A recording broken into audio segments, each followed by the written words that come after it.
Woo! What's up, everybody? It's your boy, Mr. Dugai, coming at y'all with another episode of Drop It Downs with Mr. Dugai.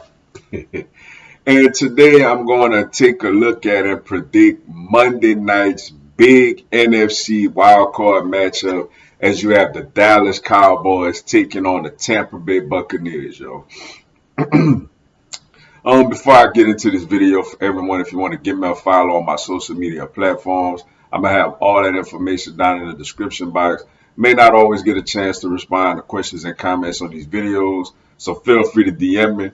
Whenever I get a chance to, I'll get back at you. Come holler at your boy. Also, if you're a Madden player on Xbox One, I'll have my Xbox One gamer tag in the description box also.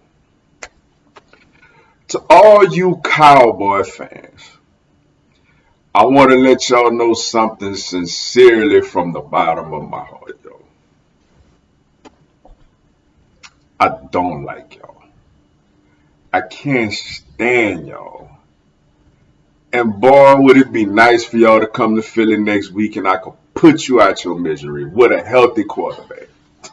But that's down the line. That's down the line. But looking at this matchup this week, first off with Dallas last week, a pathetic, putrid performance against Washington's third string, maybe should be their first string quarterback, Sam Howell, as Washington beats Dallas 23-6. Dak was awful, looked all amazing against the Eagles, but was awful, been awful ever since. Through the pick six to Kendall Fuller, just didn't. I mean, 6 points. I mean, there's nothing more else to really get into. They scored 6 points, against a bad football team. So that just goes to show you, man. Yeah, and now they got to go on the road where they haven't won a playoff road game since 1992, man. That's about right. But looking at their team, of course, they got a good old line with Zach Martin and guys, Tyron Smith.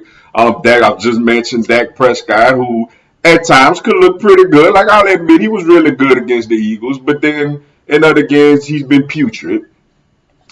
They have Tony Pollard in the backfield, who was really good, was a Pro Bowler this year, is actually better than Zeke now, but they still got Zeke over there getting his 1 yard touchdown runs.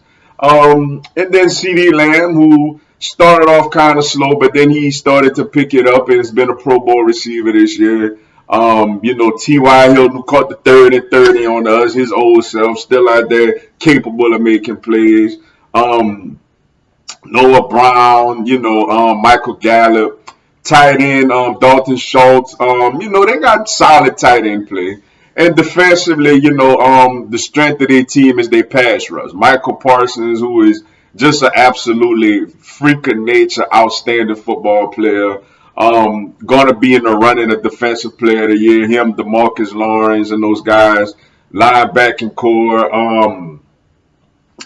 Got some good, decent players there. And in the secondary, they led by Trevon Diggs, Malik Hooker, and those guys, man. Now when you take a look at the Tampa Bay Buccaneers, they're coming off a game where they didn't really play like that. They played for like a series or two against Atlanta. Brady threw a touchdown pass to Kyle Rudolph. And then the starters pretty much came out the game. But looking at Tampa, though, of course, the offensive line has been shaky all year. Tom Brady, who is 45 years old, but just like that, he could look amazing at any given moment, like he did a couple of weeks ago against Carolina. Leonard Fournette, who and White, they haven't had a good rushing attack all year long. Surprisingly, I guess that's due to the weakness of the interior of the offensive line, but it's playoff time, and they call him Playoff Lenny, so we're gonna see what he about.